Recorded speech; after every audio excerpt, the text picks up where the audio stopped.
Hello and welcome to No Veto Video. I'm Carson. I'm Catherine. We're on a new set. It's just the other side of the room. And we're departing from our normal schedule, so hang on and we'll get back to Destination Wedding next time. For Halloween, we wanted to stop for a moment, have a mutual pick. Neither one of us subjected the other one to this because it's actually a film we both enjoy. We mentioned it in the last episode, and this time we sat down and watched Cabin in the Woods to respond to and let you guys sort of join along with us on what has become one of our favorite things to talk about around Halloween. So, Cabin in the Woods then, a 2012 release, written by Joss Whedon and Drew Goddard, directed by Drew Goddard, starring Kristen Connolly, Chris Hemsworth, Sigourney Weaver, Anna Hutchison, Fran Kranz, Jesse Williams, and Bradley Whitford, did I say him already? And Richard Jenkins. So that's who we're playing with today. What's it about?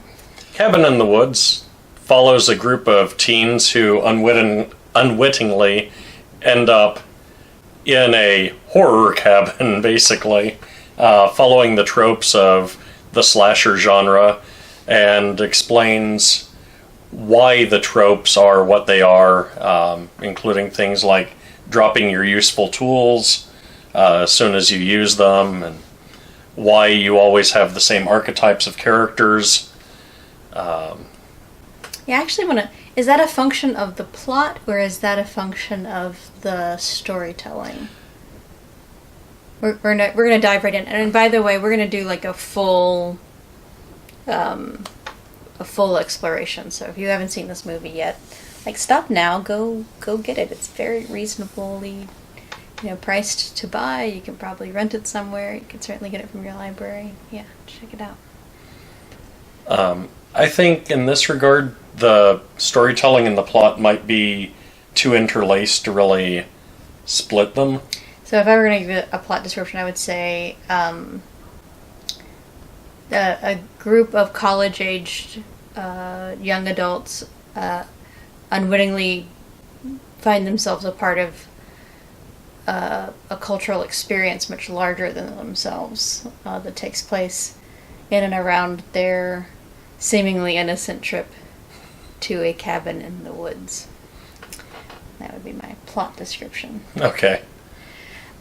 We saw this movie in the theater when it first came out. Then Carson watched it with his dad, and then we purchased it to own for our house. There was a lot about... you guys know me. I'm not a stalwart fan. I'm not gonna always be there to check out horror movies that come down the pike. But there were things about this one that kind of interested me when it first came out. Like, we didn't know anything about it. It wasn't a known property. What I did know about it was that Joss Whedon was involved, and that was like, oh, okay, well, I'm kind of interested in that. Let's see kind of what his take, because I've always experienced him as a thoughtful commentator on genre. I think about what he brings, like, Buffy exists because of him, obviously, but also, so what Buffy's canon adds its commentary to the vampire canon, to the vampire hunter canon, for the sake of cultural conversation. It was smart and thoughtful, and and so I was kind of curious to see what he would do with this. And then since then, it's been kind of like, thinking about what, in our role as critics, the commentary on the things that we watch, and to say, why is it this way? Why is it not that way? And he kind of takes this very playful... I think this movie is extremely playful take on the slasher genre. Yeah. Although it turns out to be zombies. So, yeah, zombie slasher. Well, half the slasher movies really are zombie slashers anyway, so yeah. We'll give them a buy on that. So for me, I think kind of maybe a place to start is... Do you see some of those same thoughtful meta commentary elements? And this maybe gets into some of what you were talking about with tropes. Yeah, I do. So on the one hand, he's explaining why characters are always of these archetypes within world, but he's also, through that, explaining that these movies do have these possibly overly used archetypes. So it's both a commentary on in-world, why is it always this way, and to us viewers, hey, we've noticed there's always this thing that happens in these types of movies. I think the, was it insurance ad, where the people are hiding in the barn and then run off to the cemetery. Geico, yeah. I think it does a really good, 30-second synopsis of the same thing. Mm-hmm. Yeah. It was just like people who make bad choices in horror movies. You can save money on your whatever insurance. And we're not paid by Geico, but if Geico wants to send us a check... True. It's not going to use your product, but but it's a good ad. And worth checking out, because I think it does some of the same things. Yeah. And yet, there were parts of it that just seemed like so charming in this film that, yeah. And so, part of me thinks of this, yes, as focused on the young adults and focused on their struggle and on, their thing. But before we did the rewatch, and we were just sort of fresh off of a rewatch, I had always kind of thought of this as a workplace comedy of sorts. In that, here we have a thankless job, but we're gonna bring a little life into it. I kind of focused more on the the ritual ink, that side of it, because that was for me so inventive and so original and so well, obviously, this is clearly something that if you were going to do it, this is how you do it, and this is why so. And the elements to this film that I think are particularly clever focus on that this is the unfolding of a ritual needed to keep the old gods asleep. So let's set everything up. Even as I feel that's so heavy-handed. And at one point, one of the characters is no, whatever we try, there'll be some reason why it doesn't work, and we're just gonna be, we're just in this pen now, and there's no escape off the killing floor. Yeah. I like the explanation that, we've all yelled at the screen, why are you doing that? You seemed sane 5 minutes ago, now you're making stupid decisions. And they explain that really well. Yeah, in other movies, you're just expected to go well, okay, I guess they're just making a stupid choice now, or boy, I'd never make that choice. You don't really get that out as a viewer in this movie, so really all you end up getting, and this I think gets to maybe what some of the things that the director, Drew Goddard, is interested in, is ultimately, at the end of the day, it comes down to choice. Yeah. And what are you going to choose to do? And I think that's a very interesting kind of, if you take all the other things out of it, and I think that's one of the things that you yell at a screen, why would you choose that? Why would you, I have that trouble sometimes with Lovecraft themed mythos stuff, because it's why would you keep exploring? Why just leave. We were watching an episode of Doctor Who the other day, and one of the characters was no, I have no curiosity about this at all, and I'm just going to go. And I'm yes, smart lad. Turned out not to work, of course, because, universe, but yeah, sometimes you wonder, why are these people doing this, and, what seems to be removing their choices, or would I make a similar choice in a similar situation? Yeah. So yeah, I think that's part of... One thing you mentioned here, though, what's removing their choice, and you also mentioned that while we were rewatching the movie, something you brought up was, is it really their choice if they're being influenced? Well, I guess in that they still retained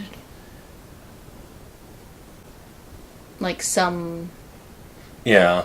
Yeah, some of the things that felt so heavy-handed with the, ritual ink. I don't know what they call themselves, but what the people in the control room are doing, like, implies that they have control. But, time and time again, it would prove that they didn't, in fact, have control.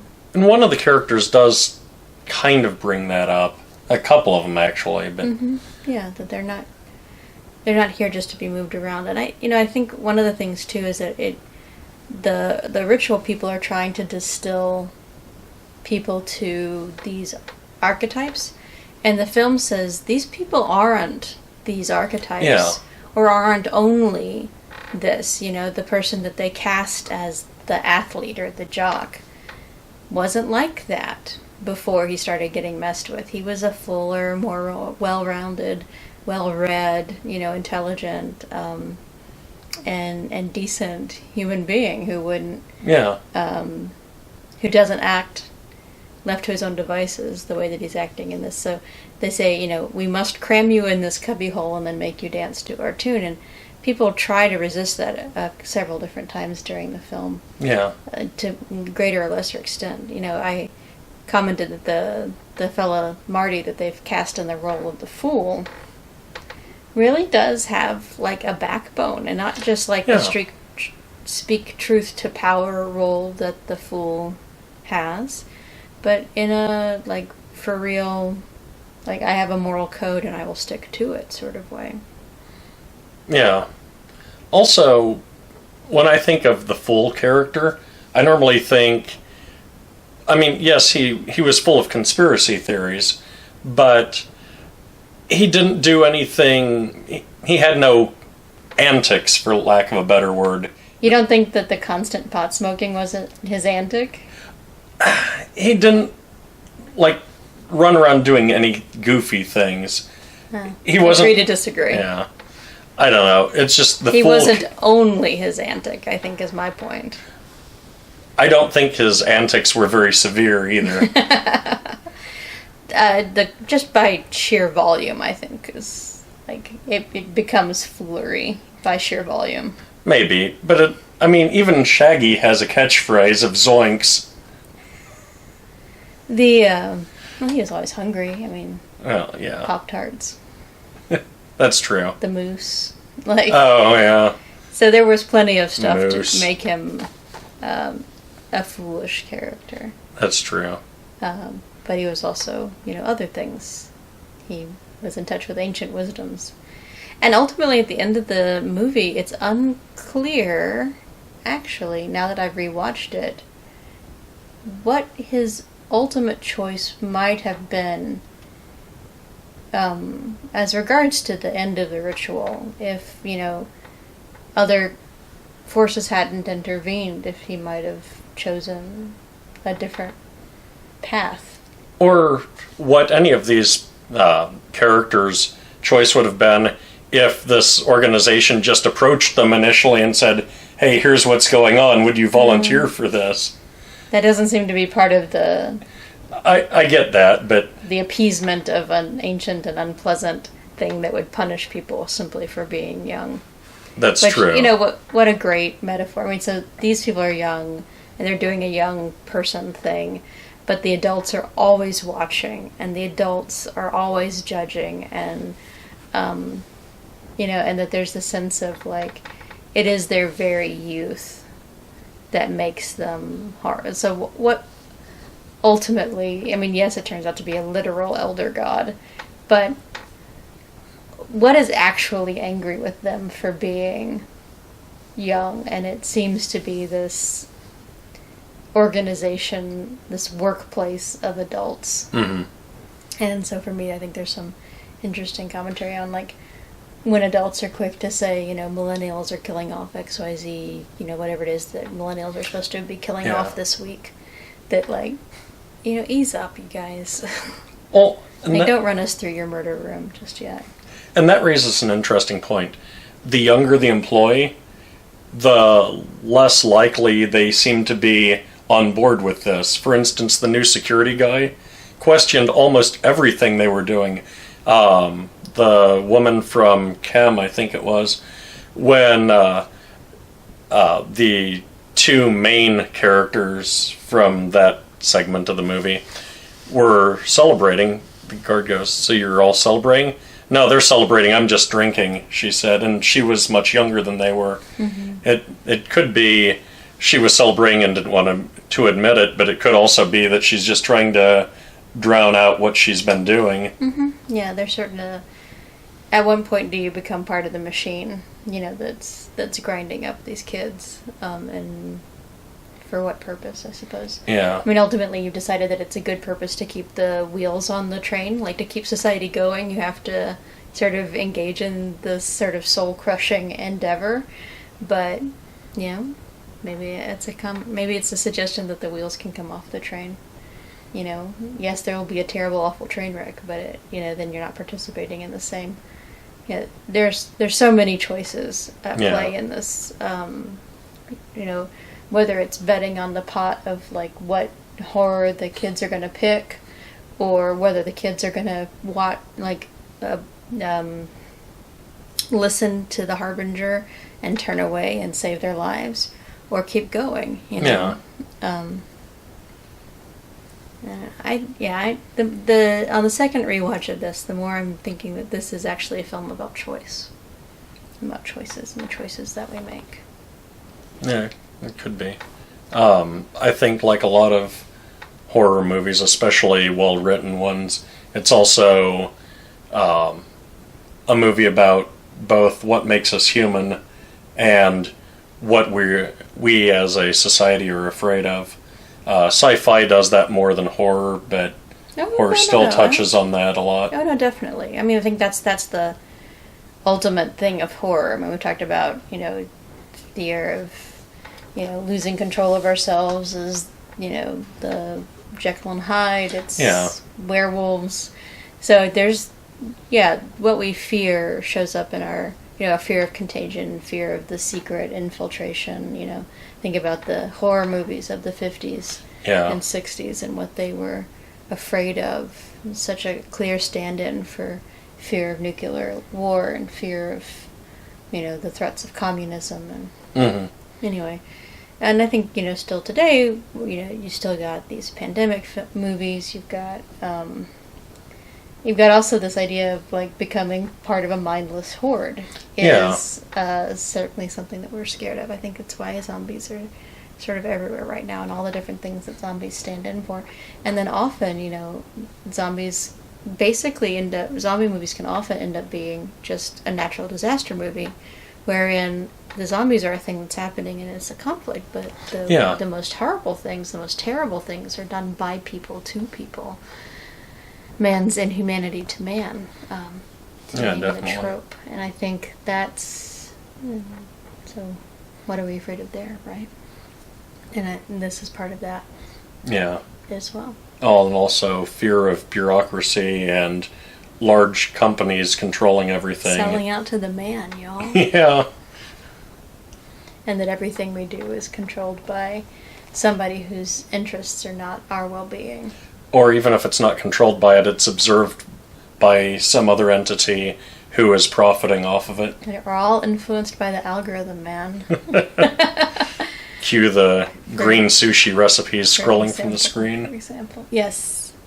So are there performances that you enjoyed in this movie this time around? Yeah.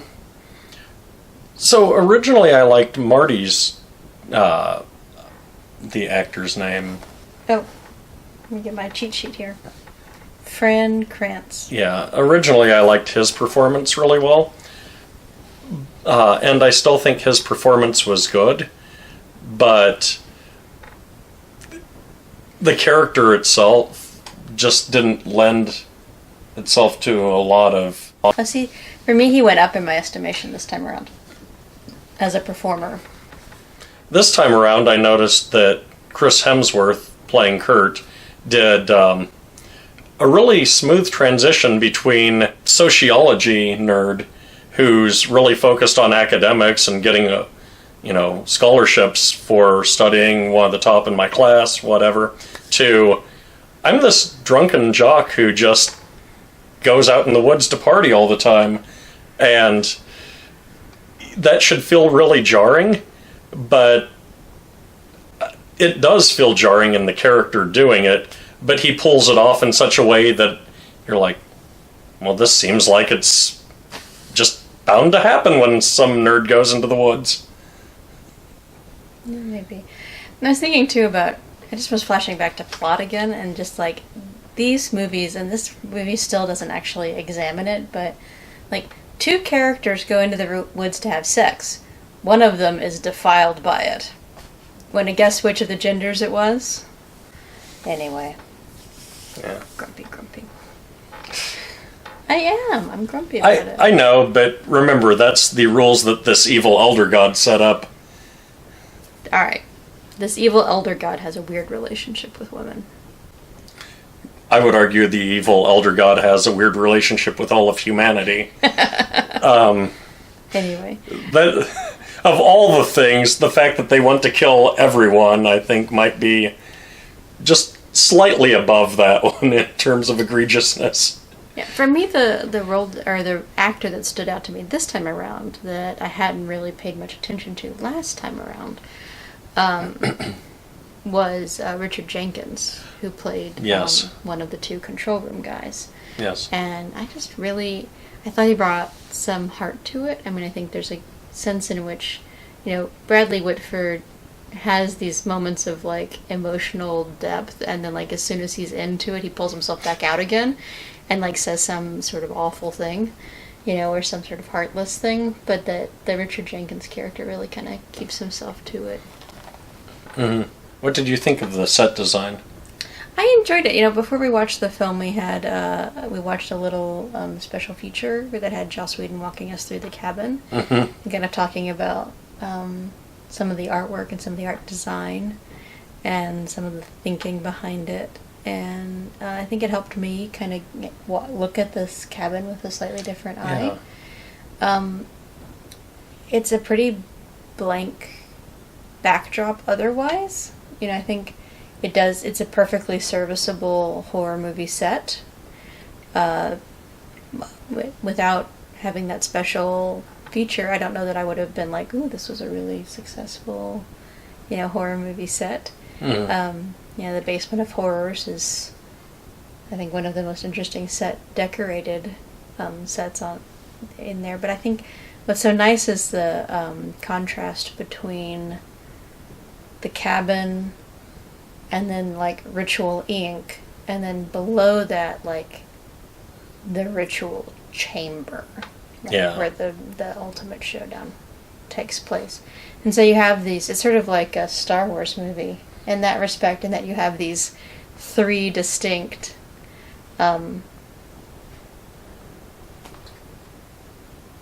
zones, planets almost, that might as well be different planets from one another.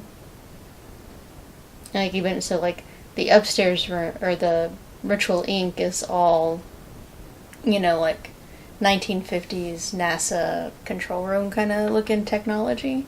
Maybe a little more advanced than that, but not a lot. Like not crazy. They've got their AV stuff is the most advanced, but otherwise it's circuit boards and wires and whatnots, plugs. But then when you get down below, it's gears and hammers and pulleys and that kind of stuff is a little bit. I like it, and the movement between all of them is really kind of exciting, especially when they would cut between something is happening in the cabin, and now we're gonna look at it through the screen in the control room. Oh yeah. And like, does that give us distance? Does it make us aware as an audience that we too are voyeurs? Like, and that we too, in some ways, caused these people to go through this pain by putting that disc in today and watching it. And that at one point, the Bradley Whitford character says, we're not the only ones watching. Yeah. And I think it's a really good, like, for an audience to go, oh, wait, yeah, like, I'm getting, I'm deriving something from this. It keeps the customer happy. All of those references to the customer, sometimes I was like, ooh, like, way to jab at your audience a little bit. Because is the customer the elder god, or is the customer us? Yeah. That's the question. That is. And I found myself wondering what the character meant by that. It's pretty clear what the writers and directors meant. But was the character also implying that they sell these and just market them as horror movies when they're done? Or Oh, I didn't take that at all. I've wondered that every time I've watched it. Like, maybe this is how they fund it, by selling them as horror movies. So all the horror movies you see at your defunct local video store. That's why all the cabins look the same. Yeah, exactly. All right, last thoughts? I'm pretty sure, given the ending, we'll never see a sequel for this. And I hope not. yeah, I honestly think they did what they needed to do in this film, and I hope they don't try and go back to the well. yeah. That would be a terrible mistake. I also enjoy every time I watch it. This was my third time. Looking to see if I notice any new monsters that I didn't catch the other times when they're going through the Oh gosh, elevator. Every time I think. Anytime we watch this, we're going to see new ones, unless we pause and, like, take it bit by bit by bit. And even then, Yeah. because there's some, like, small in the background. Do you have any thoughts? Mm-mm. Nope. Okay. If you feel we've missed something when discussing Cabin in the Woods that you think was important, or if we've got something totally wrong, or if you just want to say hi, leave a comment down below. And please subscribe. It's probably over here, depending on your device or your computer. And, what YouTube's doing with their layout this week. We're future-proofed. I'll just point to all the... Yes, it's somewhere around. It's probably, at one of the edges. And there's an alert bell. If you want to be reminded when we release new content, click that. And you can also comment over at novetovideo.com. Or if you have overrides that you want to recommend, Yes. We're moving into that section of the episode. But yeah, just give us a comment there in the comment section.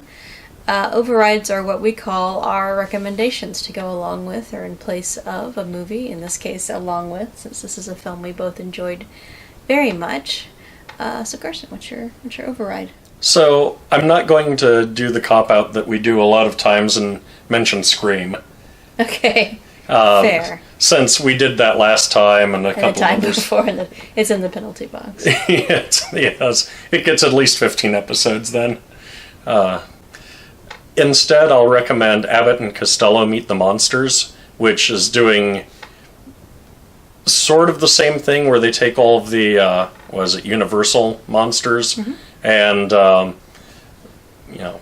Abbott and Costello sort of run through a parade of them. All right. I'm going to cheat hardcore. I'm going to recommend a movie and 2 television series. Oh no. Yeah, I couldn't narrow it down. It's tired to think about it. So, the movie I'm going to recommend is actually Drew Goddard's next feature film directorial effort.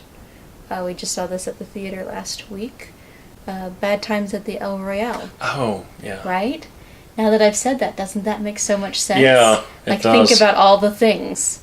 Anyway, when you see it, you'll see why. I think it's playing with a lot of the same themes, and yeah, some familiar faces. Mm-hmm. So, and yeah, I really do think this is a storyteller who's interested in choice. Because, as it turns out, I had picked this already, and then I discovered that the director directed several episodes of The Good Place, including the pilot. And, talk about a show that's all about choice and choices. And why do we make the choices we make, and what are the choices that we ought to make. So, check out The Good Place, check out Bad Times at El Royale, and then I'm going to recommend an anime. The English title is The Cool-Headedness of Hozaki-san. It's a workplace comedy set in hell, wherein the demons have to keep, the business running while they figure out how to torture all the people who, needed to get some of their sins expiated. It also provides a sort of comic education of a certain version of Buddhism's afterlife. So yeah, check that out. I think you'll enjoy that too. It's available on High Dive. So, all right. So, as I mentioned at the top of the show, come back and find us next time. We'll be responding to the Amazon Prime original film, Destination Wedding, starring Keanu Reeves and Winona Ryder. Comedic anti-com, maybe, I think is what this might be. Okay. Anti-rom-com. Anti-rom, anti-com? I don't know. Anyway, that's what the trailer looks like. So, yeah, come back and check that out along with us. Say goodnight, Gracie. Until next time. Bye.